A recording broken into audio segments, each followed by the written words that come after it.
If you didn't already, it's October 4th, 2020, 1 month away from the big day. We'll see what happens. We're going to talk just a little introductory comments. Most of it's going to be discussion, but the question is, where does science fit in?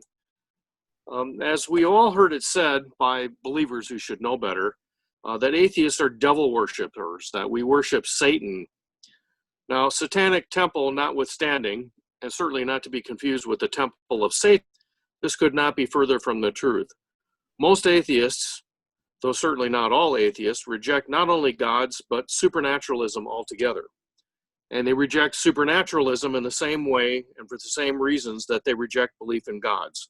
In fact, I think many, if not most atheists' commitment is more to the rejection of supernaturalism than to deities, because deity is just one instance of supernaturalism amid many. Ghosts and leprechauns and so forth, we're often fond of pointing that out.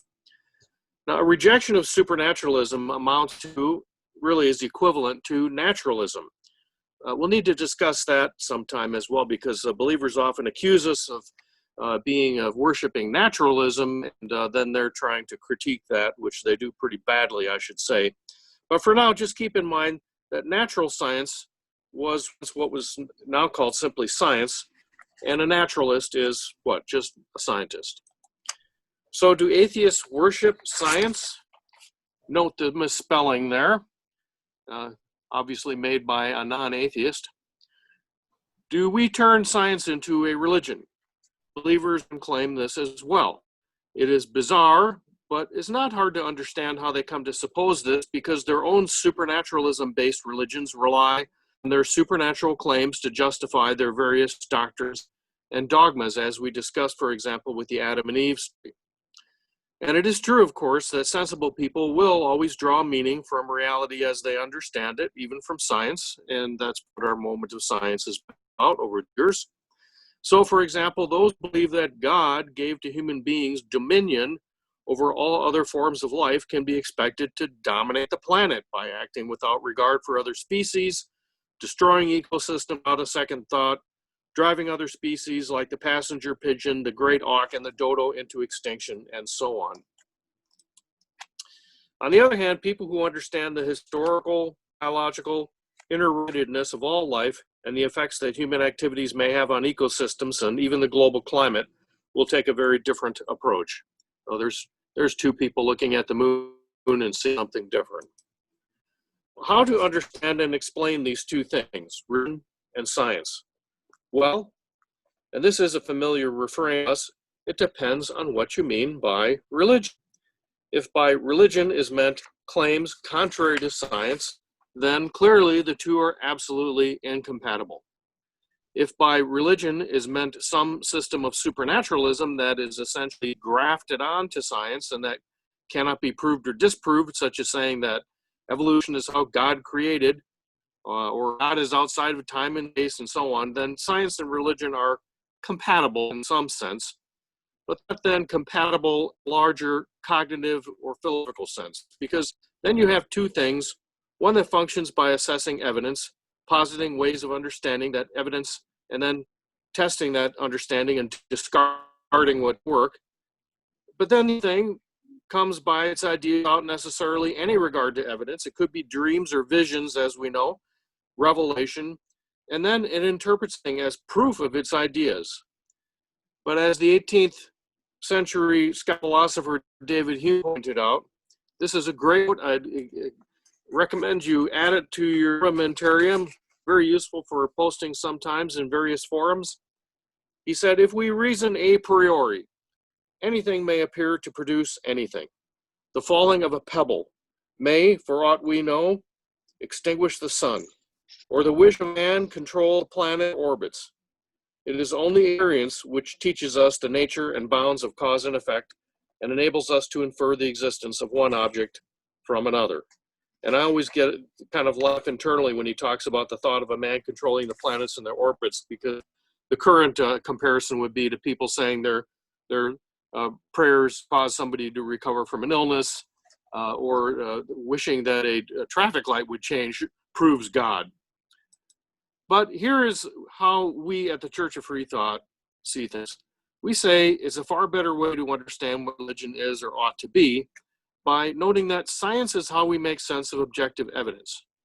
And religion is how we make sense of all the rest of human experience, which is to say, everything that is not objective, everything that is subjective, personal, private, and that depends very much, even critically, on who is doing the experiencing. Now, one can view these two things as being distinct and separate, or one can consider them to be two sides of the same coin, two ways approaching different vantage points of the human condition. Or one could even, in a way, see this the same thing. I didn't have time to put the text in here, but the circle represents all of our experience, and then inside there, the purple, which is objective experience, things that just turn to be the same from person to person. So if we realize that all of our experience, we want to imagine ways of making sense of it and then testing what we suppose with a view to discovering any defects and trying to improve it. That is, it can both be seen, both science and religion, as the same process of trial and error applied to making sense of our experience. The only difference is that the one, and both if you think about it, have to make allowances for the fact that only some of experience has that observer independent or objective quality to it, while the rest is all quality. Qualia, remember that word.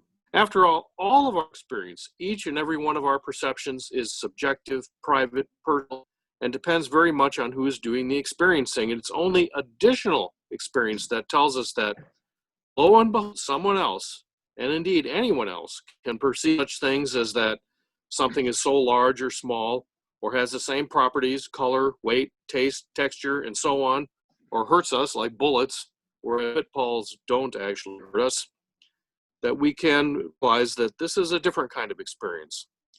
So science is just a way of making sense of those aspects of our experience that we can effectively and reliably share with each other, record, and so on. We can even make machines to experience them for us. We can and do try to share or communicate to others many other things we experience, even the subjective aspects of perceptions, but that is much less reliable.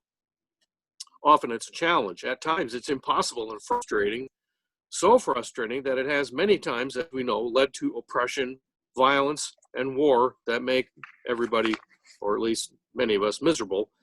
At other times, such effort manifested as great literature, art, poetry, music, and combinations of these things that give us great pleasure. So isn't it time that we, humanity generally, begin seeing things in this way, recognize what we've been doing and would like to do better by properly understanding the challenge of making sense of our experience and of the human condition? So that, in a nutshell, is the real situation, the real relationship between science and religion, or what religion ought to be, how it ought to be conceived, and specifically between science and religion properly understood, which is free thought. And yes, of course, free thought is or incorporates atheism, but even this rejection of deities is qualified by naturalism. That is, maybe there are extraterrestrial or even extra-dimensional beings that some could consider deities. That is certainly what believers to describe when they tell us about their gods.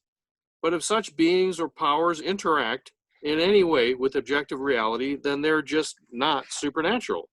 They're part of the natural world, just like X-rays and other believers often like to point to as examples of things that atheists believe in without having any direct experience of. So, what do you think? We'll talk about that. Just to review our principles: reality, reason, enjoyment, appreciation, and love of all the things there are to love. And if politics comes up, which it may, only a month off until election, let's remember to keep it academic, dispassionate. We don't need to hurl insult at each other and even the politicians. They're doing what politicians do. They're like forces of nature. Why curse a tornado? Let's have respect for each other and even tell each other if we think we're going to say something that could be construed wrongly. Just your opinion. And all of us only know most of these things secondhand anyways. Let's not be antagonistic. Let's also remember, free thought, what we do here does have some costs, and we plan probably spend more money on advertising going forward as we try to invite more people from other places. We're not just the North Texas Freethought anymore. People can join us from anywhere in the world where they have an internet connection as long as we continue these virtual meetings, and we hope we can resume in-person meetings maybe sometime in 2020. I'm really looking forward to it.